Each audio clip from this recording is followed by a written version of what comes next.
todos, amigos y amigas de La Respuesta. El tiempo de pandemia es excepcional, no hay dudas. De muchas maneras, se podría decir sin exceso, nos ha cambiado la vida. Son otros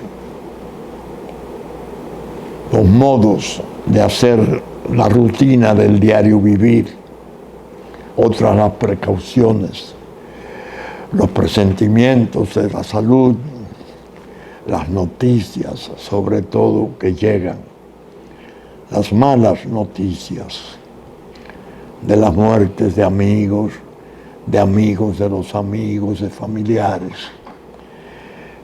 quedando uno ausente de lo que sigue regularmente a la muerte, los funerales, el cumplimiento.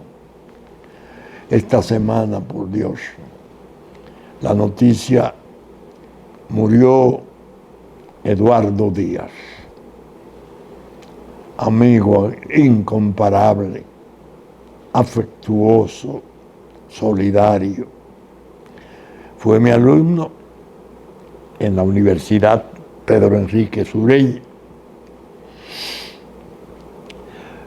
Cumplió deberes familiares importantes, como el de defender la causa en la cual su padre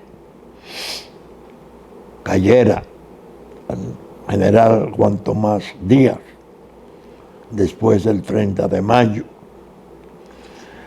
Fue un valiente exponente de esa causa y la defendió a ultranza en todo tiempo. Eduardo, desgraciadamente, según me explicaron mis hijos, hizo un quebranto al final que afectó su ánimo, el deseo de vivir, y por desgracia lo perdimos. Quiero expresar mi más sentido pésame a toda la familia por la pérdida de Eduardo, que a mí me ha pegado más, porque todavía tenía, cuando recibo esta noticia, el pesar de la noticia de la muerte de José Antonio Columna, otro abogado, amigo, notable, joven. Tanto así que yo le decía a mis hijos, pero bueno, ¿qué es esto? En definitiva, es un tiempo difícil. Y voy a decirles, he pensado mucho durante este tiempo, he reflexionado, sobre todo algunos recuerdos de colegas inolvidables, ya desaparecidos, de mi generación y de generaciones anteriores. Uno de ellos, el que más recuerdo, porque fue con el que tuve el trato más especial desde mi primer proceso penal, Héctor Emilio Sánchez Morcelo, que en paz descanse, el as indiscutible de la tribuna penal dominicana de todos los tiempos. Héctor nunca estuvo contento con el cambio que yo hiciera, según le anuncié, de causa. Le dije, me voy de la tribuna penal, voy a participar ahora en programas sociales. Era el tiempo de reforma agraria, cuando pasé a servir en el programa social agrario del doctor Balaguer. Esta es una causa fenomenal, importantísima, que a mí siempre me ha concernido. Me dice, cometes un error. El cliente, tu patria, mi patria, como decía él, muchas veces no sabe agradecer los servicios o los olvida. Entonces decía con mucho gracejo, no paga. Paga con otros valores, no hay duda. Pero eso solo era en interés de desconfiar de mi decisión. Y me decía, algo importante. Una vez en un almuerzo en su casa de La Vega, no, ya estaba aquí en Santo Domingo, sí, estaba aquí. Fíjate, nosotros los que hemos estado en la tribuna penal, como todo litigante, como todo defensor o acusador, trabajamos en la cuestión de el logro de la verdad en justicia. Se busca la verdad, cada quien tiene su versión y los jueces deciden. En política no se busca la verdad, se busca el poder, muchas veces de mala manera. Y no creo que tu decisión sea afortunada. Nosotros, me decía Héctor, hacemos una especie de segunda naturaleza en recordar las fechas, los nombres de testigos, los lugares, porque el proceso criminal es una caja de sorpresa. Y tú habrás visto ya en el tiempo que estuviste en la tribuna penal con cuántas sorpresas uno se encuentra. Y hay que improvisarla y enfrentarla sin poder ir al estudio a revisar papeles. Y me decía, eso en política te va a traer muchas dificultades.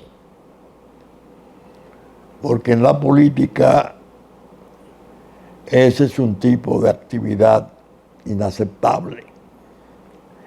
En la política lo importante es el olvido, la simulación, el engaño, el codazo. Yo lo veía pesimista y él nunca quiso participar en el área política. A pesar de que tuvo su episodio de prisión larga, creo que cerca de más de un año, por una persecución peligrosa, con un trasfondo político. En definitiva, todo lo que Héctor me aconsejaba en esta cabeza, que es una especie de banco de datos, se va como reciclando, va pasando.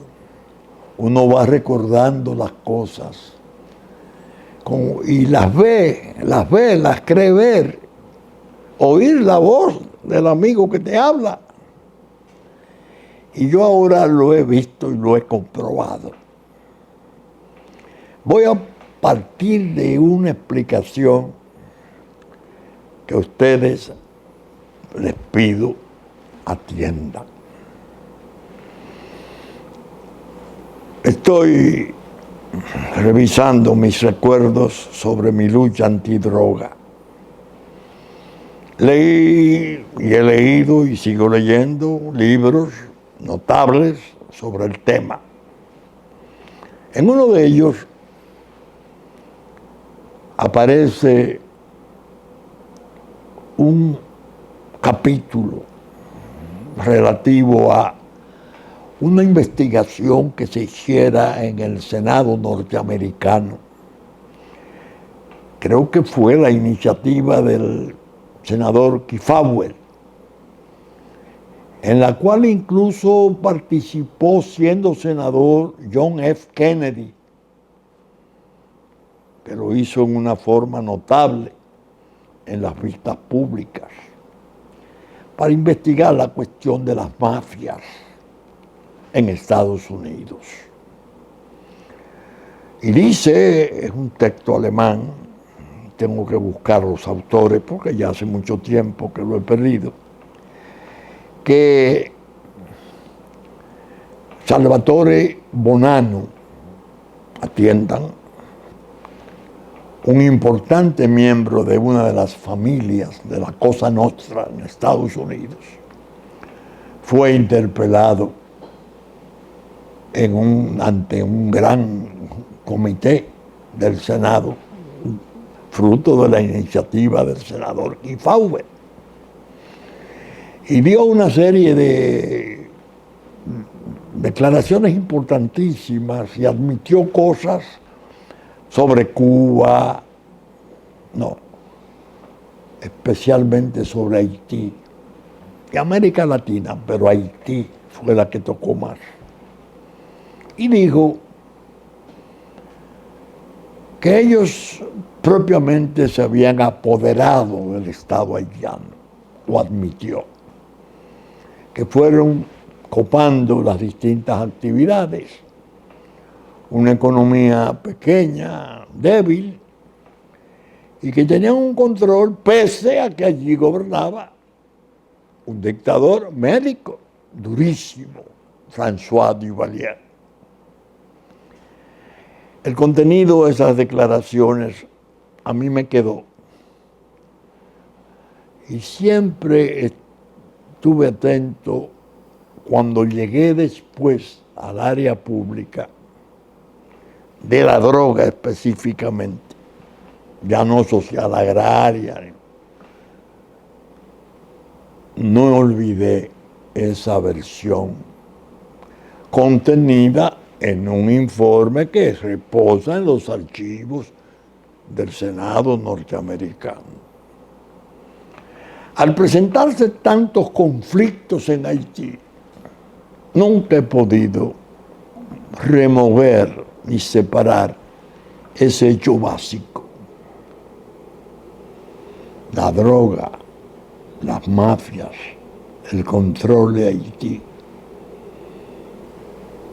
Muere el tirano, lo sustituye su hijo, sale su hijo de poder y viene todo lo que ha acontecido. Un horror. La devastación de sus instituciones. Un caos que resulta hasta ocioso repetir sus detalles, porque todo el mundo lo encuentra en todo lo que ve y oye, al día a día. Haití se hundió, lo destrozaron, pero en manos de la mafia. Se produjeron sucesos que uno ahora piensa, Dios mío, ¿cómo es posible que un hombre de la inteligencia tan notable de Bill Clinton se obsesionara con el objetivo de proteger y reponer en el poder a Aristide? Aristide, que creo que lo llegó a sugerir en un momento como el Jefferson, Thomas Jefferson de Haití. En el fondo resultó que era parte de una lucha entre carteles de la droga. ¿Cómo movilizar una flota norteamericana, miles de soldados, aviones, para reponer aquel esperpento que después se lo supieron llevar a Sudáfrica y lo trajeron y está ahí como un palo muerto en el agua, pero con el compromiso de que él y su partido, especialmente él, no podían participar en más. Es decir, aquella idea del Papa Lebrun quemando adversarios con neumáticos puestos sobre ellos y aplaudiendo y comiéndose el amigo quemado, cosa que él de algún modo en un momento celebró, Aristide. Lo trajeron de Sudáfrica y le dijeron, eso sí, cuidado si vuelve a intervenir en la política. Un desastre. Las torpezas, los errores, la miopía. Eso del presidente Clinton lo confiesa él mismo en su libro, Mi vida, su autobiografía. No yo al expresidente Carter, no yo al exsecretario de Estado Gary Powell, no yo al exsenador Nunn, que él lo había nombrado en comisión para analizar el problema de un general, etcétera, que estaba ahí, y si se traía o no a Aristide de nuevo al poder. Lo desoyó, disolvió el ejército, que tenía, claro está, una podredumbre inmensa, pero que era el ejército. Se podía depurar, se podía reorganizar, era más fácil. ¿Qué pasaba ahí? La droga, esa fortaleza enorme, invisible, ese poder que primero se fue aposentando y después termina por ser el control real de la vida de todo un país. Se podría decir sin exceso, el narco mundial se hizo Estado cuando obtuvo el territorio de Haití como una especie de piso libre para actuar. Por eso, como abogado penalista, recordando datos, yo siempre se lo dije. Una vez, y lo voy a contar para los jóvenes que no lo hayan oído, porque otras veces lo conté, en el año 97, 98, ya al final del siglo, hubo un encuentro de presidentes, una cumbre presidencial en Chile. El presidente Fernández quiso que yo, dentro de la comitiva, estuviera. 10 o 15 días antes, me habían ido a visitar al Consejo Nacional de Drogas, 2 funcionarios de la embajada, para llevarme una comunicación y explicármela. El general Barry McCaffrey, que iba en la delegación a acompañar al presidente Clinton, quería que le reservara de mi tiempo la posibilidad de una entrevista en el Hotel Tal, ahí lo tengo, en medio de los trabajos de cumbre de los presidentes y los jefes de Estado. ¿Cómo no? Efectivamente. Que yo he contado que fue un poco accidentada, porque entonces en el hotel donde estábamos llegó el presidente Clinton para visitar a no sé cuál de los presidentes que había en ese hotel, y la seguridad era increíble, y los helicópteros. Entonces llamaban del hotel donde estaba el general McCaffrey al doctor Castillo que qué pasaba. Bueno, que no puedo salir. Entonces un ex embajador chileno aquí, que tenía un carro diplomático con permiso de poder circular, es quien va y me dice: doctor, yo sé que hay restricciones para salir del hotel ahora, pero mi auto está ahí que no la tiene. Y en ese auto fui yo a esa reunión. Estuvimos cerca de 2 horas, él con un traductor simultáneo fabuloso y algunos asistentes de su oficina. Era el zar de la droga de Estados Unidos.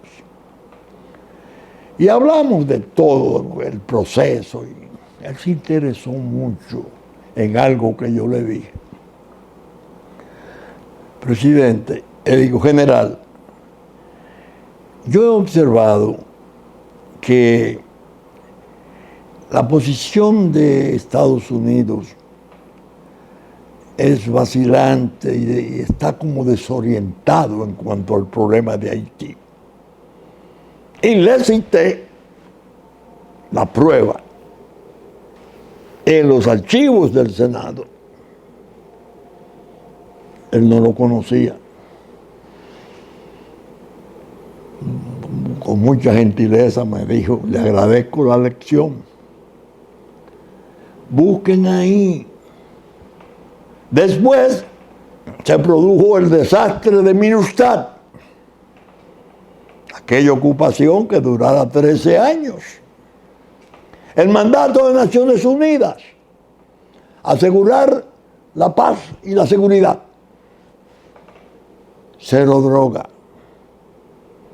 Entonces yo le decía entonces, ¿cómo se explica que Estados Unidos pueda, porque había habido una ocupación norteamericana previa, solo de Estados Unidos, Saben que están traficando con drogas, tienen los aviones Aguat desde arriba con las fotos bajando la cocaína en las camionetas, los grupos de haitianos.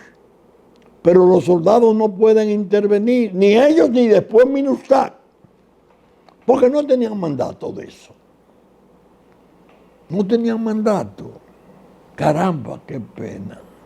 Miren, por eso cuando oigo hablar de la frontera, tengo en el fondo que lamentarlo tanto.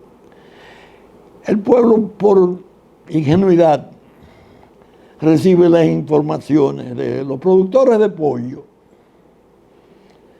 de los vendedores de plátano, de la gente que sirve el alimento para la exportación. No.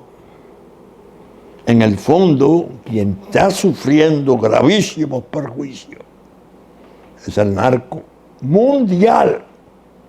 No el narco colombiano que está ahí bien posicionado desde siempre, ni el mexicano que está. La Liga Mayor de la Cosa Nostra y las drogas, las mafias de Europa, especialmente de Italia. Albano Kosovar también. Mafias búlgaras dominan Haití. El hecho de que haya miles de soldados nuestros, aviones, equipo nuevo, un presidente que dice, "Hey, se acabó, la frontera no será lo mismo".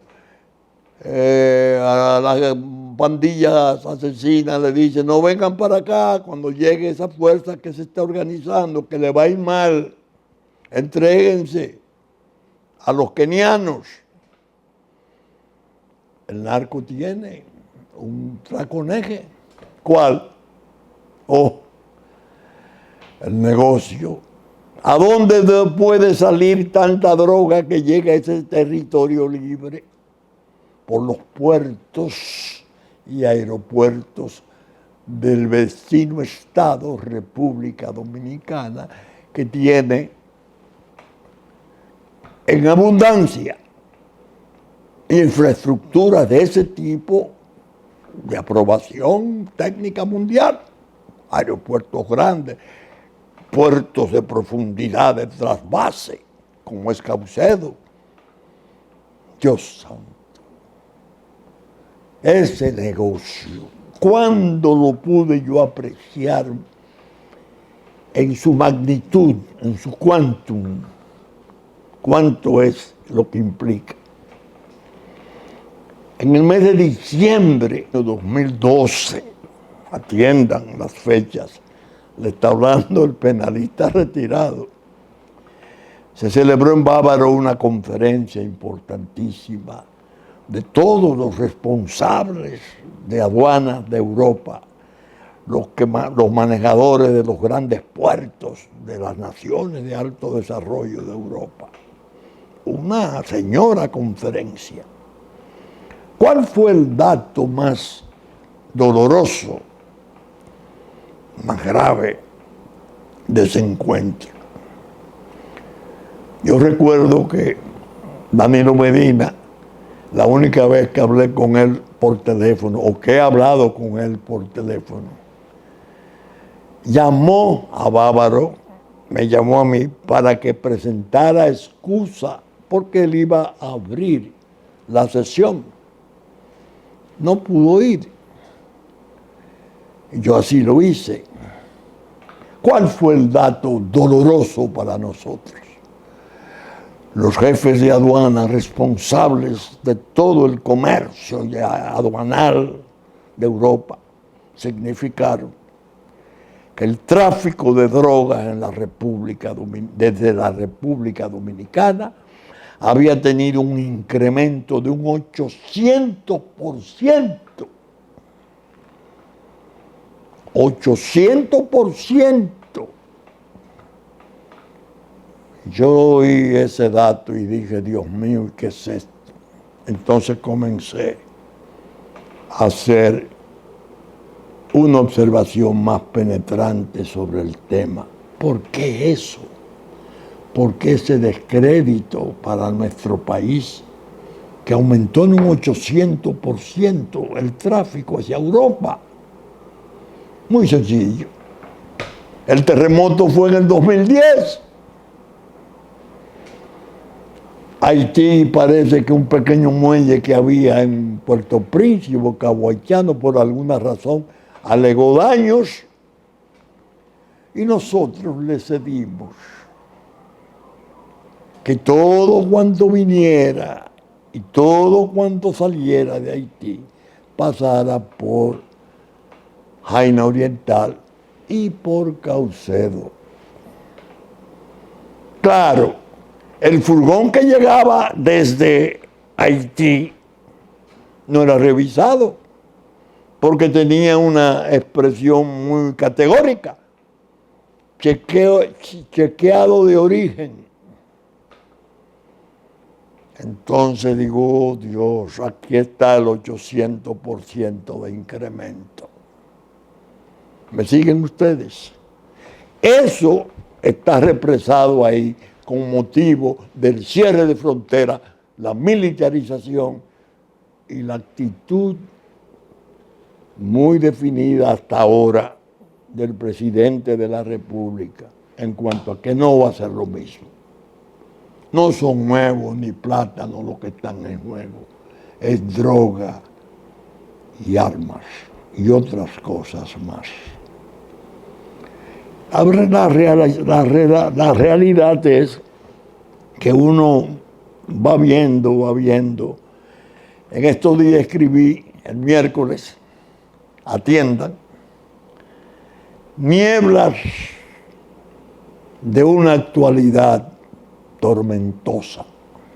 Búsquenlo en la pregunta, mi blog, en redes. Dios mío. Me recordé del episodio de Guadalupe.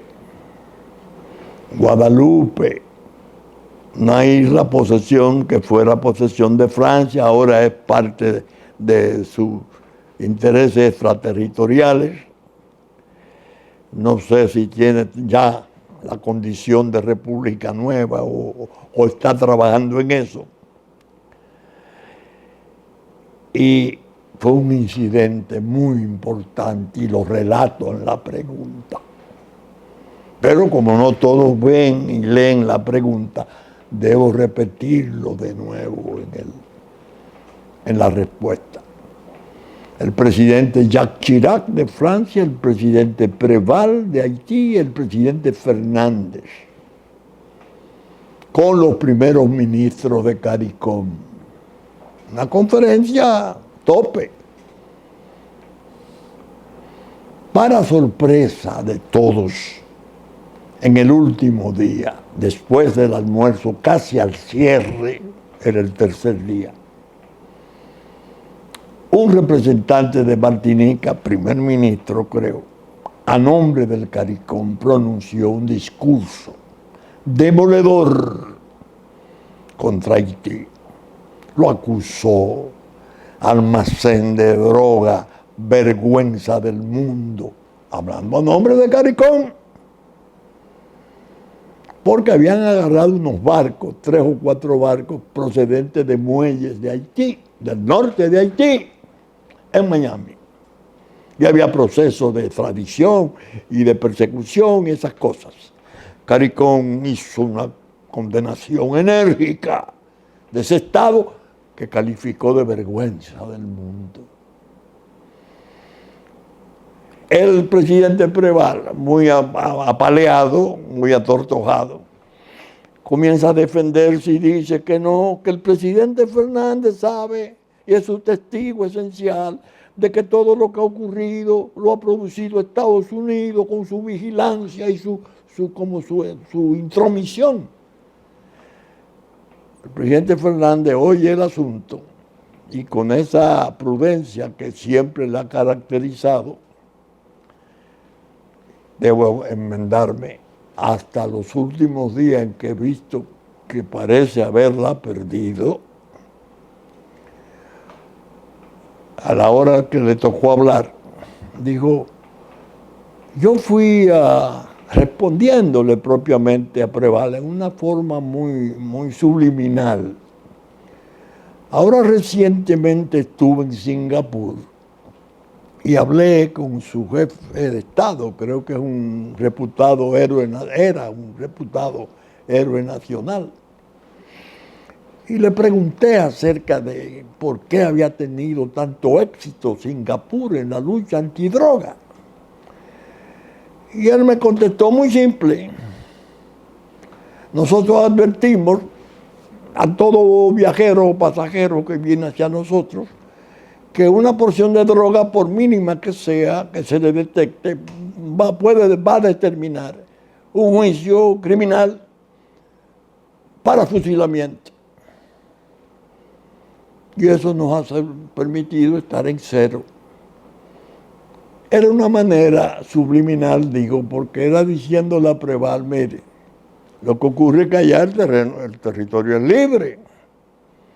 Allá no hay sanciones, allá. Bueno, cuando salimos del encuentro, yo le digo al presidente Fernández, presidente, creo que este es el momento en que nosotros tenemos que tratar de establecer cosas en los cónclaves internacionales, porque Haití se ha convertido en un estado percance.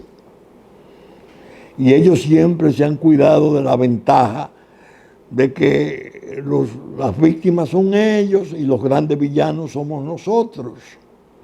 Oigan lo que dice el CARICOM. Entonces un amigo muy apreciado, Eduardo Latorre, que era el canciller entonces, que en paz descanse, me dice, bueno, Vincho, es así, pero hay que tener mucho cuidado porque Haití es una nación emblemática. Yo respondo, no, emblemática ahora del crimen organizado. Y perdió todo el prestigio de hace siglos de ser pionera de independencia. Ahora es lo que es. Está en manos del narco. Muy bien. El presidente intervino, no, hubo cierta diferencia, pero amistosa. Y él no nos dio razón a ninguno de los dos y dio sus explicaciones, muy apacibles. Ahora yo escribo en la pregunta, no se lo enrostré al presidente nunca, ni aun cuando él fue víctima de un terrible crimen de tentativa de asesinato en manos de una turba enfurecida, que se salvó por la valentía y el coraje de su cuidado militar inmediato, que según me decía un oficial, llegaron a la embajada sin tiros, de tanto que tuvieron que tirar al aire.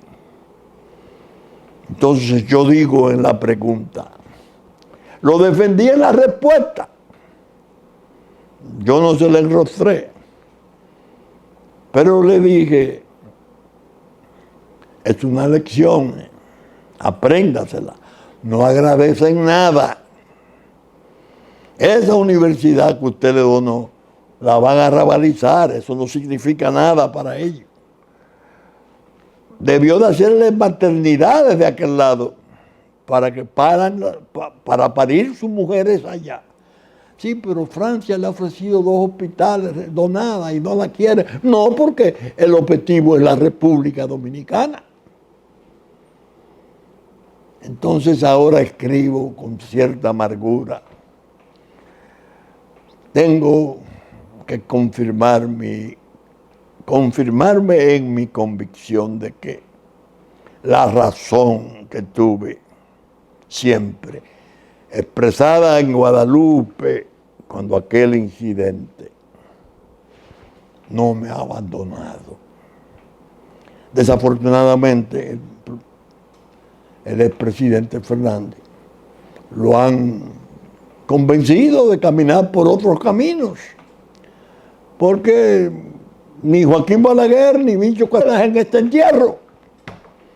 Nosotros somos los héroes que nos fuimos del PLD con usted, pero entendemos que hay que volver al PLD, porque el partido, porque incluso la mención de don Juan, que sigue siendo afrentosa, porque muchos de ellos, sobre todo la cúpula que vendió la República en sus horas de poder, no tienen moral para hablar de Juan Bosch después de sus fechorías.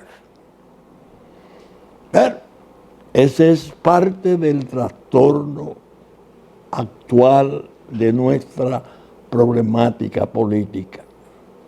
¿Qué digo yo hoy, en este día de octubre, en que atiendan, en que se habrá de ir conociendo lo que yo llamo la elocuencia de los hechos? ONU, el paraíso de ONU, la cueva de trampas de ONU, el paraíso para otros muchos que ambicionan escalar a su burocracia mundial en altos cargos.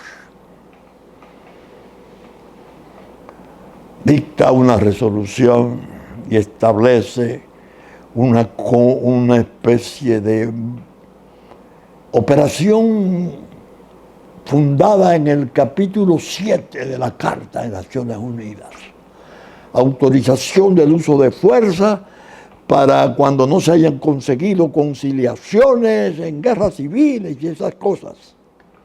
Algo que es extraño porque desde siempre uno se acostumbró al uso de sus cascos azules.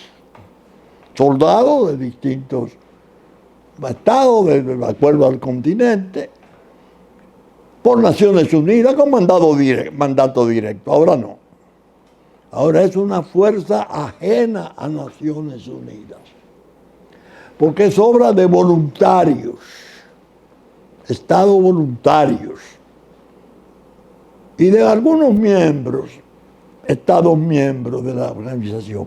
Pero le vamos a autorizar que organicen eso para entrenar a la policía haitiana, para restablecer, claro está, el orden, y que pueda Haití como Haití, desarrollar sus instituciones democráticas, elecciones libres, el Estado de Derecho y toda esa basura que han estado manejando a sabiendas de que lo llevaron a un estado junglar, una jungla verdadera, a pesar de la brillantez de su diáspora, porque esa sí se supo cuidar. Esa se formó en Sorbona, o en Canadá, o en lugares, y es muy preparada, y tiene relaciones magníficas con poderes considerables de Estados Unidos. El Caucus Negro, que tiene una posición en el Congreso y en todos los sentidos importante, y que lo respetan mucho los presidentes de Estados Unidos. Ahí vamos, viene esa fuerza, con designios insondables. Ahora se dice que el canciller de Kenia lo remueven a turismo porque dio unas declaraciones imprudentes. Los estados voluntarios dicen que ¿dónde están los recursos? Estados Unidos anuncia 165 millones para Kenia. Desde la respuesta yo digo, señores, vamos a analizar las cosas. Y ahí me recuerdo de Héctor Sánchez Morcelo. El padre del expresidente Obama, un importante catedrático académico keniano, de Kenia. Es de Kenia. Si el abuelo es de Kenia, en cierta medida, sentimentalmente al menos, su patria, la del presidente, que fue una sensación mundial, la llegada de él a la presidencia, se supone que la influencia que tiene en Kenia es decisiva, porque es un orgullo, muy justificado. ¿Quiénes están maniobrando para que se produzca esta operación? ¿Qué es lo que más se parece a los trabajos de la Legión extranjera, o la Legión francesa, o los grupos Wagner? Vayan, ustedes son ajenos a nosotros, pero nos tienen que rendir cuenta de cómo van los derechos humanos, porque tienen que respetar que no haya abusos sexuales ni cosas de esas, como si ahora no hubiera. No, si vamos precisamente porque los hay. Ah, bueno, qué bien. Eso es lo que está ocurriendo y nosotros estamos entre las patas de esos caballos. La idea es que hay que hilar fino para comprender las implicaciones de este presente. China y Rusia, nos abstenemos de autorizar esa fuerza. Nosotros nos abstenemos, no la aprobamos ni la rechazamos. En el fondo, dejemos que siga el curso de los acontecimientos en Haití. Las bandas asesinas son cientos, armados, muy armados. Tal vez desarmarla y pacificar eso entrañe una pequeña guerra, tal vez, si es que no hay una entrega general, porque ahora vimos hace 20 días que llegaron a anunciar, el barbecue anunció que cómo no, que ellos habían estado del lado equivocado y que ellos iban a permitir que la diáspora regresara. ¿Regresara cuándo? Si ella no ha estado allí. La diáspora es ausente. Precisamente por no estar allá participando en las luchas y los riesgos de su sociedad, pasó todo eso. Eso hay que comprenderlo para darse cuenta que puede sobrevenir. Yo digo en la pregunta del miércoles, el momento más decisivo para declarar un estado de defensa, por excepción, conforme a la Constitución en su artículo 283, es este. ¿Por qué? Vienen fuerzas oscuras con un mandato de ONU, pero es ajena a ONU.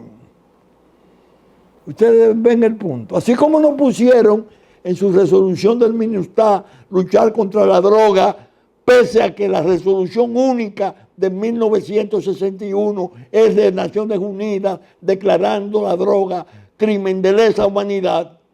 Ahora vienen, no. Es decir, si hay muertos y cosas de esas, eso no es de ONU. Eso es una fuerza que pidieron los estados.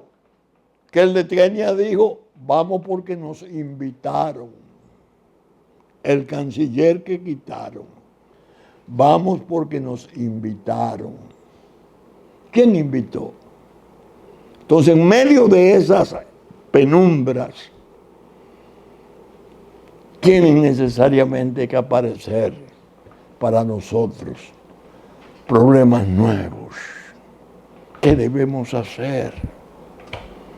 Se va a requerir mucha pericia y paciencia enérgica para manejar las circunstancias por venir. Impedir que se nos convierta en territorio de tránsito o en un mero enclave territorial, desconociendo nuestra vieja condición de Estado-nación de cerca de 2 siglos. Miembro fundador de la Organización de Naciones Unidas,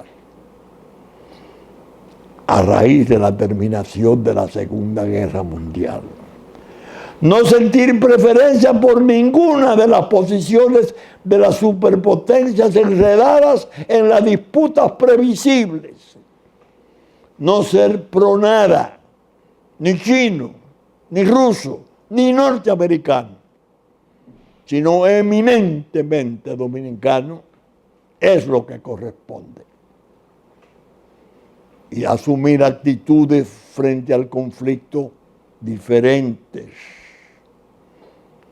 Enérgicamente suprimir todo aquello que fuera objeto de venta, o como la salud hospitalaria, los espacios escolares, tanto primarios como secundarios y hasta de la enseñanza superior, y sobre todo la protección del trabajo.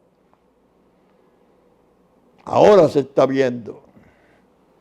Vamos a ver si es verdad que no aparecen obreros de la construcción de nosotros que andan por ahí desamparados o se van a las islas del Caribe.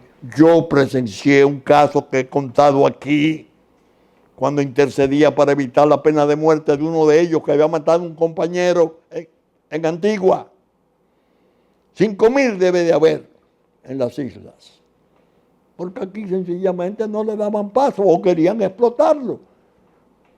Y el Estado mismo, que es el constructor mayor, violando la ley de protección del Estado. En el campo peor, en el campo reclamando eso como algo tan crucial que si se van los haitianos nos vamos a morir de hambre porque aquí no hay cultivadores. Políticas nuevas, innovadoras, de estímulo, para incluso atraer el regreso de los muchos que se han ido. A mí me contaba un maestro de obra, quien yo aprecio mucho, que es para mí Melanio Burgos, me contaba que le contaban amigos de él, maestros de obra. No, ahora incluso muchos de los maestros de obra son colombianos, pero hay haitianos maestros de obra. Y cuando un trabajador dominicano se acerca a una obra a pedir si hay chance para trabajar, no lo dejan ni entrar. Todo esto con el apoyo de los ingenieros, las empresas, los dueños, del sector privado y del propio sector público. No hay mal que por bien no venga. Quiero decir en los últimos minutos del programa, porque esta agravación de las cosas, este giro peligroso que ha dado, ha ayudado como despertador de la conciencia nacional. Alguien se quejaba y decía, lo único que se ha hecho con esto es producir la unidad del pueblo haitiano. ¿Cuándo ha estado desunido el pueblo haitiano para su odio frente a nosotros? Nosotros sí hemos estado indefensos y desunidos frente a los riesgos de su invasión insidiosa de vientre y ya de física, presencia física desplazante de poblaciones enteras de nuestra frontera y de la frontera este, porque están en todas partes ya, con una presencia peligrosa y preocupante. Ya vemos incluso que siguen los hechos atroces. A Minilla, ánima, en Dajabón, mataron al hacendado Medina y a su esposa y a un hijo y a otra persona, y decía uno de los ejecutores que había que matar a todos los dominicanos por malos que son. Ese no andaba robando celulares, ni robando pesitos. Ahora en el Ceibo, Dios mío, un mayoral de una finca asesinado a machetazo por 8 bandoleros constituidos en bandas. Violada a su esposa por estos 8 salvajes en manada, destrozada. Ni hablar de Estero Hondo, la muerte del tío de quien fuera ministro de Fuerzas Armadas, un hombre importante nuestro, historiador y militar, con posiciones muy claras sobre el problema. Que ahora en estos días, según me estuvieron contando, dio unas declaraciones poco afortunadas, pero que yo tengo la seguridad absoluta de que eso no corresponde a su esquema mental profundo y serio sobre el trastorno. ¿Qué está pasando? Nos están minando o tratando de minar los propósitos de unidad nacional necesarios para poder enfrentarnos a Haití. Porque el error es entender que con Haití no, a los que gobiernan Haití fundamentalmente, según expliqué al principio, es a la droga del mundo, con el concierto implícito y torpe de empresariados allá totalmente impregnados de narcotráfico y entre nosotros, desgraciadamente, ya con signos de lucros sospechosos, peligrosos, que pueden enfermar el cuerpo total del empresariado. Es decir, que el asunto es serio y debe de ir en serio la respuesta nuestra. Yo creo que es un tiempo de definiciones. Y mientras más categóricas y limpias sean, mejor para el país. El país está necesitado de una defensa frente a los poderes del mundo que están conjurados sus gobiernos en forma horriblemente perversa, ya no haciéndolo ellos, sino ajenos a su organización de Estados Unidos. El crimen verdadero es alcanzar las infraestructuras portentosas de República Dominicana para que el narco tenga el control de ellas, ahora para el tránsito, eventualmente para el adueñamiento, como isla toda. Y adiós República Dominicana. ¿Qué está pasando? ¿Cabe el error en esas cosas? No. El que alega error está mintiendo. Son demasiado evidentes, crudas, fuertes, terribles, las acechanzas. Vamos a ver, ya hemos llegado al final del programa, según nos indican. Si el próximo fin de semana estaremos, como hoy, pasando la respuesta en su versión central, Supercanal, 11 de la mañana de domingo. Del Impacto, Supercanal, canales 33, Claro, 3 del Cable. Del Impacto, 12 del mediodía, 9 de la noche, 7 de la mañana de lunes, canales 52 y 22. A partir de las 12 del mediodía ya estaremos subidos a YouTube, una vez termine nuestra versión central. Con la gracia de Dios esperamos estar con ustedes en otra entrega de la respuesta, bregando con estos pesares. Muchas gracias y hasta entonces.